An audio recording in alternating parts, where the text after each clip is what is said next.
Canadians, here's a bit of information about our employment insurance medical claims benefits. If you or anyone you know or love is working without a financial safety net, such as part-timers, contract workers, or if your employer doesn't offer benefits, then listen up. If you break your leg, you'll be okay, but don't get really sick. And if you do, don't expect our government-run insurance system to have your back. Yeah, lose your job and you get about 32 weeks of benefits. Well, that's great. And if you have a baby, you get almost a year. That's admirable. But whatever you do, don't get cancer, because HRDC doesn't have a plan for you.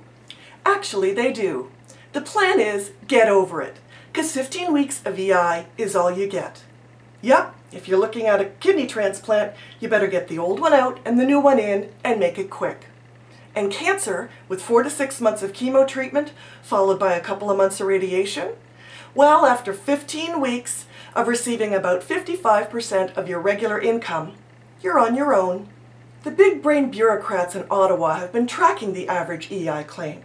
Strange thing is, after 15 weeks, they don't ask, if available, would you continue to need benefits? So, if you actually need 40 weeks to get back to work, they only count the first 15 that you claimed. So apparently that means that the average medical claim is 9 weeks.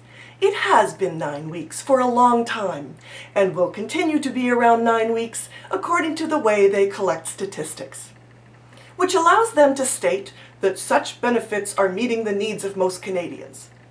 I'm no rocket scientist, but this logic escapes me. And if you feel well enough to go to work between treatments or while you're waiting for that donor organ, hey, don't bother, because the feds will claw back every dollar you make. That's right. Dollar for dollar will be deducted from your benefit check. They need to sustain that EI cash cow that's been producing for decades. Over the years, these funds have been used to back any number of programs and government initiatives that are totally unrelated to EI.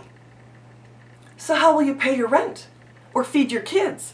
Or pay for those prescriptions after those 15 weeks are over? CPP? That could take over 3 months to kick in, and that's after all other benefits have been exhausted. You could dip into your retirement nest egg or cash in your RRSPs. You could even sell your house. Ottawa really doesn't care. Because that's not what EI was set up for, apparently. So why do they call it employment insurance? You'll have to ask your federal member of parliament that question. And in the upcoming election, ask the other candidates and their parties where they stand on this issue. Please, ask the question.